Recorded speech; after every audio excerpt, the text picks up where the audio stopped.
This is the Kinotehnik Practilite 602, a light that I used for many years for wedding filmmaking and absolutely loved. And this is the Practilite 632, Kinotehnik's upgrade to the 602 that was so big that they skipped 612 and 622 and jumped right to 632. And in this video, I'm going to be reviewing the Practilite 632 from the perspective of a wedding filmmaker and telling you if it's a good light for you to purchase if you are needing to light your reception dance floors, or if you're a filmmaker that needs a good spotlight. And don't worry, I know that I made a video a while back about the Aputure 60X as well, which I consider to be the biggest competitor to this light. And we're going to talk about and compare that light too. Also, for the sake of ethics, I want you to know this video is not paid or sponsored by Kinotehnik or Aputure or anyone else, but Kinotehnik did send me this light early before it was released so I could test it out and make this review for you. Starting off the review then, I'm sure the first thing you'll notice is that these lights are virtually identical, and that was by design.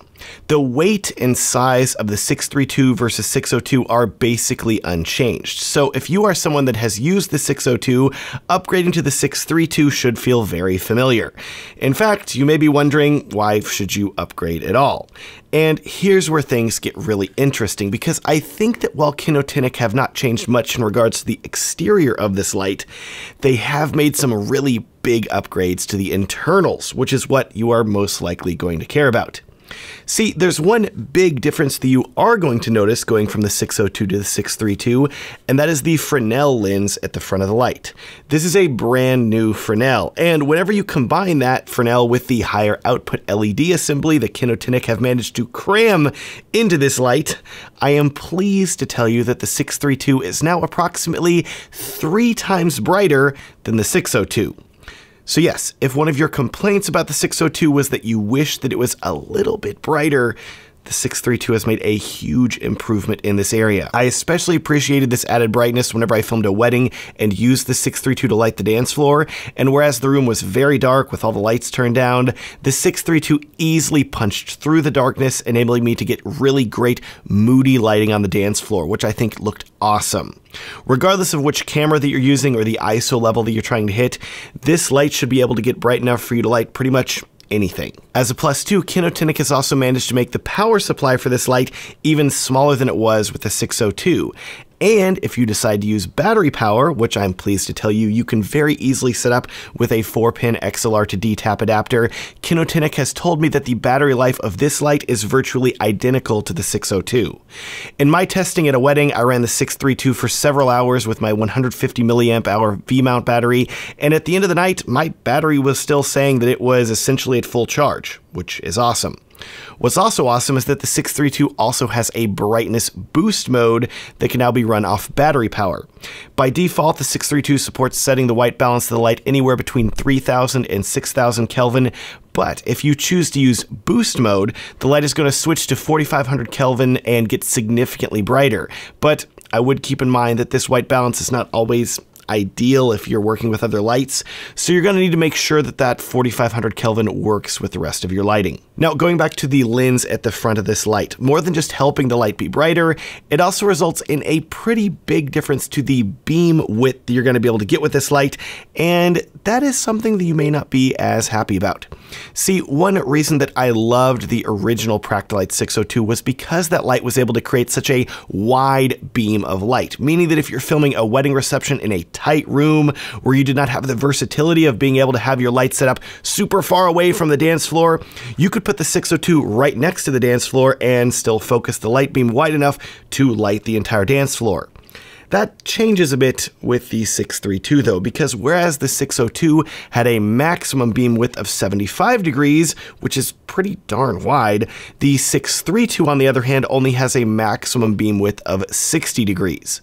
This is noticeably tighter, and while it is still dramatically better than the 45-degree maximum beam width of the Aputure 60X, I still wish that Kinotehnik had been able to keep the same beam width, because that was such a strong selling point for the Practilite 602. As it is, when I tested the 632, I found that it was still plenty wide enough for the relatively average width dance floor that I was filming at, but if you are someone that commonly finds yourself filming very tight wedding receptions where you need a very wide beam, that's where you may want to forego the Aperture 60X and Practilite 632 and look for the 602. Thankfully, the width of the light beam from the Practilite 632 is only half the story, because this new lens at the front of the light can also enable the light to focus to an even tighter 10 degrees, which is the same as the Aperture 60X. And if you're filming someone giving a toast or a speech, and you want to have a very focused beam of light on them to backlight them for their hair lighting, for example, you can easily do that with the 632.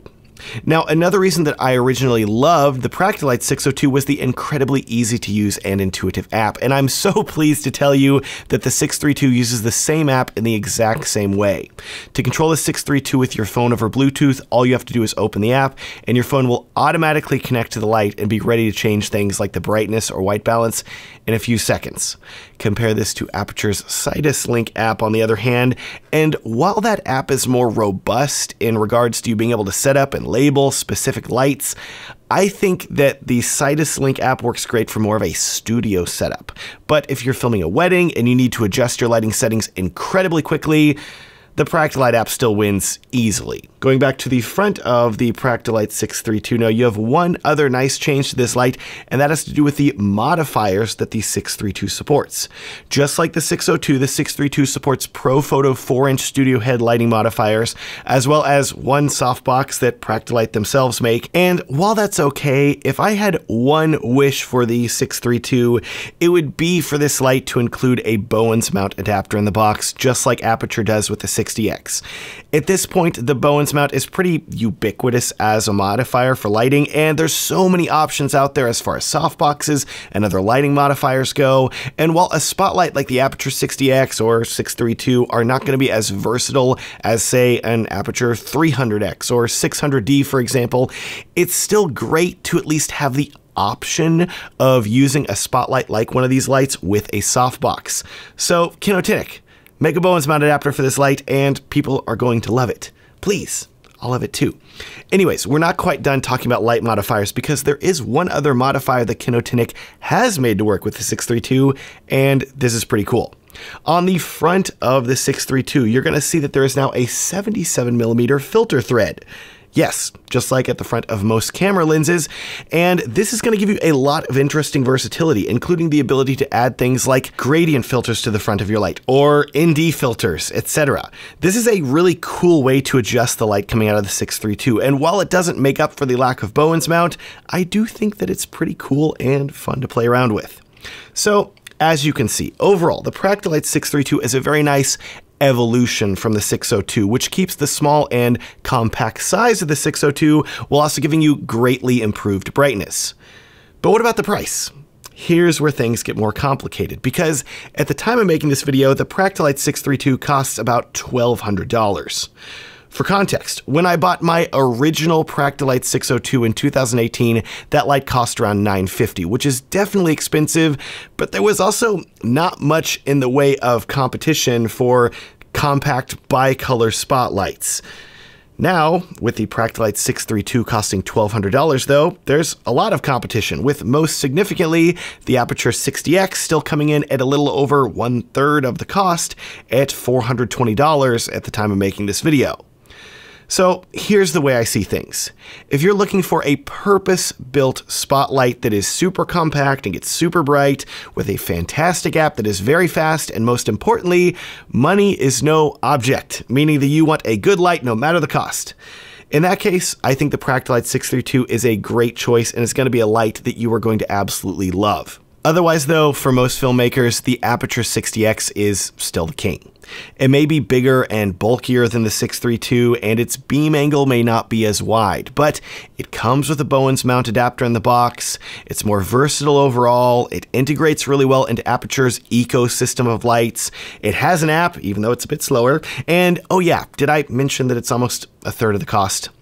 Speaking of cost though, I have something for you that is actually free. If you're a wedding filmmaker like me and you're watching me on YouTube, which I assume you're doing right now, I would love to help you out right now with your YouTube channel. So I've created a free guide called YouTube Tips for Wedding Filmmakers, and this guide is going to give you some of the biggest techniques that I've learned over the years to help you get more views, likes, and bookings from YouTube. You can get this guide completely for free at the link down below. Thanks so much for watching, and have a great day.